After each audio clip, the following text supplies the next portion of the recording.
ఇప్పుడు కాంగ్రెస్ ప్రభుత్వం మహిళలకు ఉచిత బస్సు ఇచ్చిన కాడ నుంచి మీ బేరాలు ఎలా ఉన్నాయి అంటే? అసలు బేరాలు ఏం లేవన్నా. అసలు ఫ్రీ బస్ పెట్టడమే రాంగ్.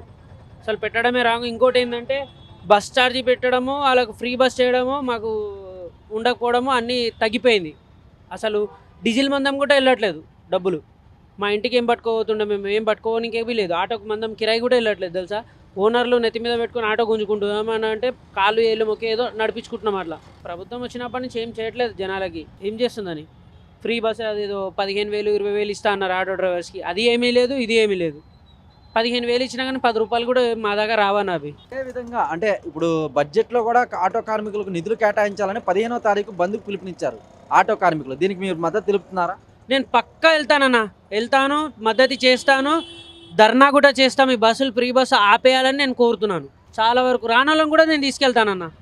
పోతుంది ఒక రోజు రెంట్ ఆపినా 3 రోజుల రెంట్ వెళ్ళినా పర్లేదు, నా జోబులో నుంచి నేను కట్టుకుంటాను. కానీ ఈ ఫ్రీ బస్ మాత్రం తీసేయాలి, ఖచ్చితంగా చేయాలన్న. ఇది చేయకపోతే చాలా వరకు మాకు ఆర్థికంగా ఇబ్బందులు, చాలా రోడ్డు మీద పడే పరిస్థితులు ఉన్నాయి మాకు ఆటో డ్రైవర్లకి.